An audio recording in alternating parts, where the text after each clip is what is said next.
There are moments where you have to give criticism to people, where you have to criticize people if you like it or not. And sometimes the reaction when you have these kind of talks doesn't go as planned. And we're going to talk about a situation which is a bit more than a year ago happened in London. I'm a first-hand eyewitness of that situation, and I can tell you it is a situation where you wondered, how can this happen? And it happened exactly as I will tell you now. We of course had to wait what the final result of that is going to be.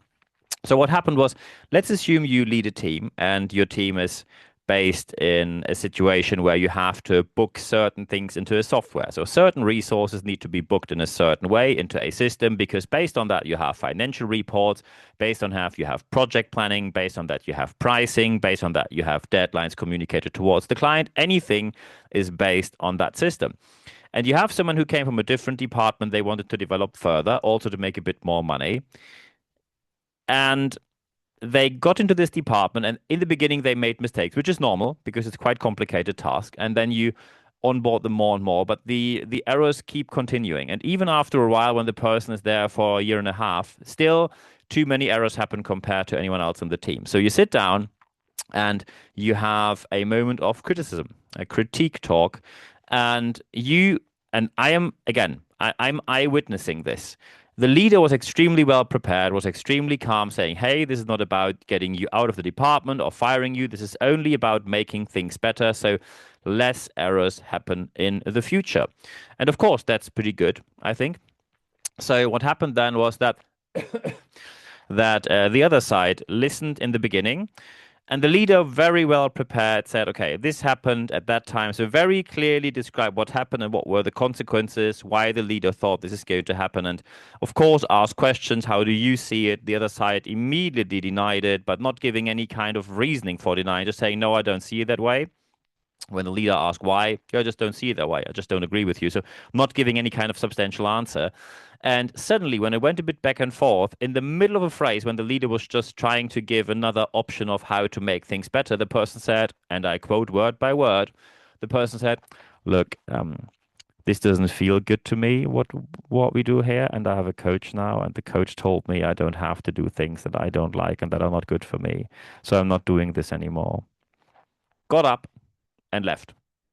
Didn't leave the organization, got back to their desk and continued working. And while you wonder what just happened, and of course the leader then tried to make another appointment for a new talk, and they had the talk, same thing. In the middle of the talk, quite the second time, even earlier, saying no, it doesn't feel right for me, and I don't have to do things that don't feel right for me, and just left. So while you wonder how is this possible, how can people act that way, Polly? That's what most people reacted when I talked about the story. This scenario is a case of first, of course, conflict incompetence, but also of pseudo-coaching. And unfortunately, when you're listening to this as a leader, I can tell you there will be more and more situations like this which you have to face where people have some sort of coaches, they get told something and then they think they can act on something. So the question is, how do you deal with these situations? When you have a moment of critique, you are well prepared, you are calm, you're structured, you do everything right. But the other side simply says, look, I have this coach, and my coach tells me I don't have to do anything that doesn't feel good for me. And of course, when you say, well, any coach that says that is probably not very well qualified, we talk about that one later. So when it comes to conflict incompetence, let's analyze the situation first. So the situation was there was criticism, and it's perfectly fine to deliver criticism as long as it's structured, well-founded, and of course the burden of proof is with you. However, there were tons of examples, including severe consequences, sometimes consequences which could just be prevented by other team members or by the leader, but they always had to they always caught up, they always had to catch up with the other person's work and their errors. So now, of course, you wonder how can you make things better? And the question is now, when you deliver good criticism, but you just get denial, so the person simply says, no, I'm not taking this, how do you act from here? Because what happened was, it was just cut off. And by the way, twice. So you did anything that is within your means, but you just get cut off. So what to do then? So let's look at the facts first.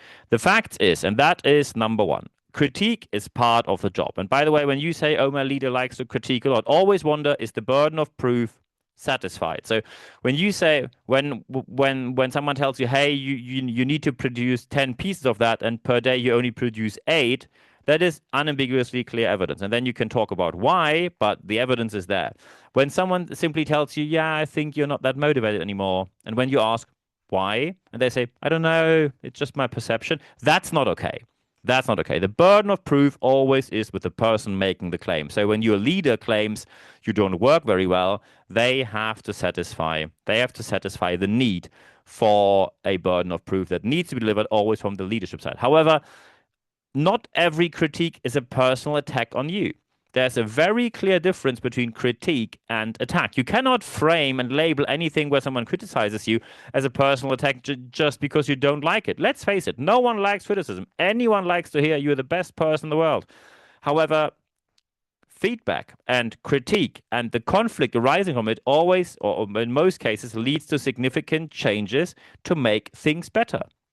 So the critique here is, you really have to see, when someone criticizes you and they give you substantial evidence, you either have better evidence that speaks in your favor, or you have to accept that maybe you are in the wrong this, and then you're in the wrong this time, and you have to make things better.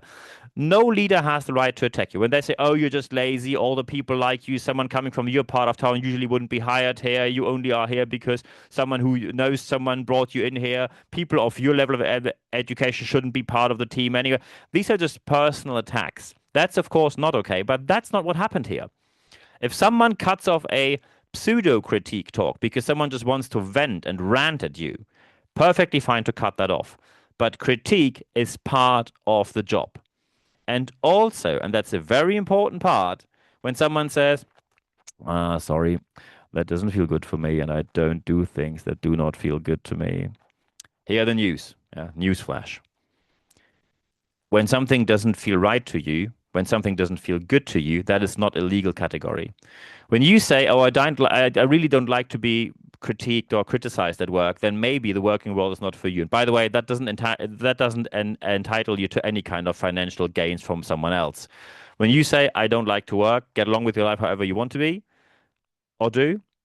But as soon as someone says, that doesn't feel good to me, that is not an immediate reason to leave you out of the room, or to make you leave the room, or to have your own space, or whatever else.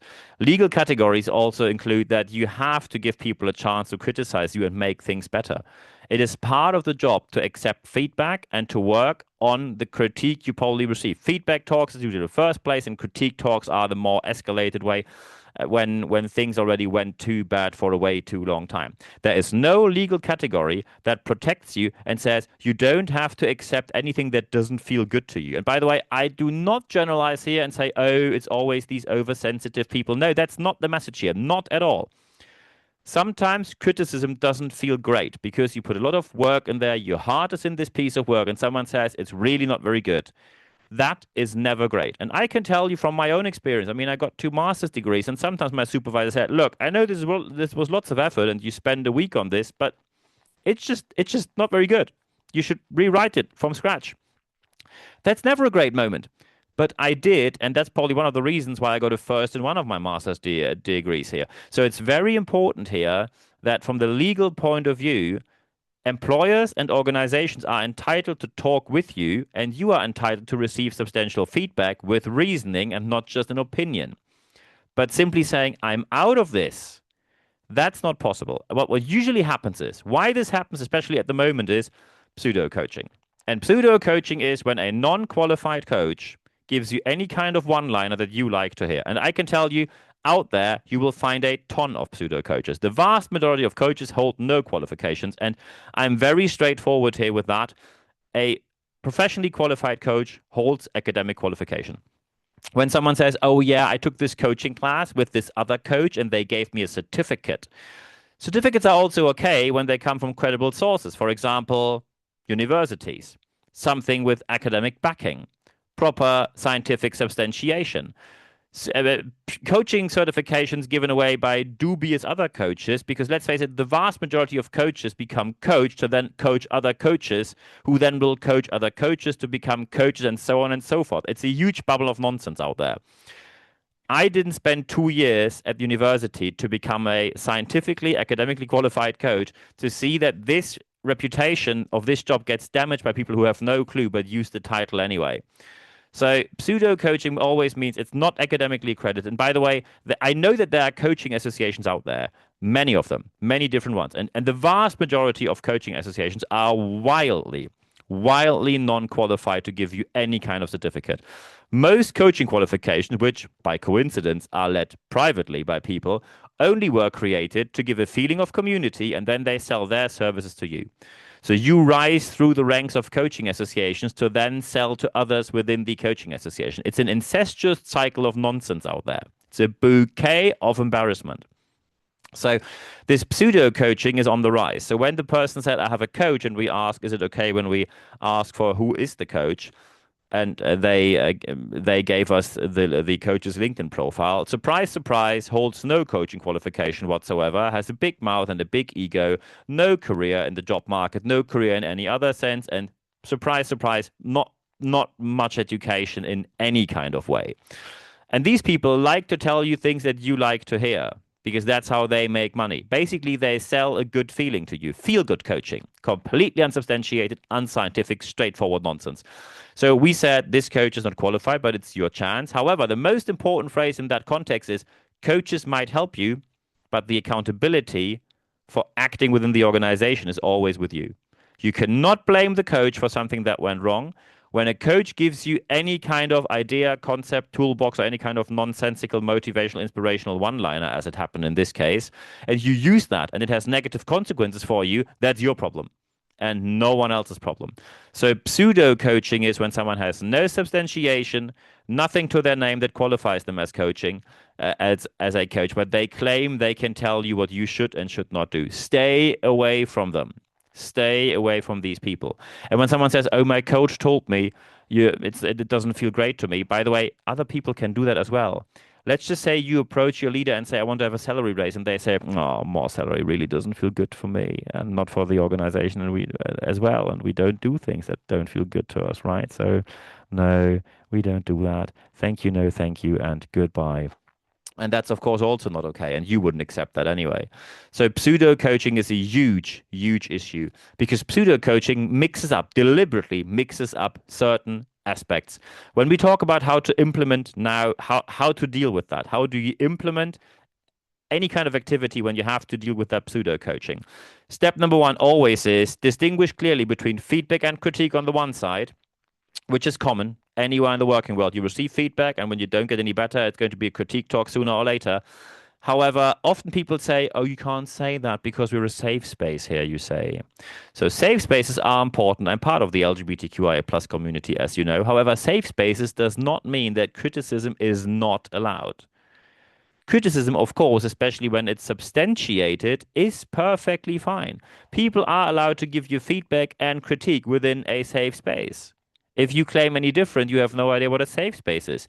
And when someone, as it sometimes happens, claims, "Oh, but there are therapeutic safe spaces where no criticism is allowed." Yes, when some people have certain mental illnesses or something mentally is not going too well for them, there can be a therapeutical safe space where you say no criticism. However, and here's the point, these therapeutical safe spaces are led by licensed counselors and therapists. Just to give you a background on how to become one. Usually 10 semesters of psychological study. Usually they take 12 to 14.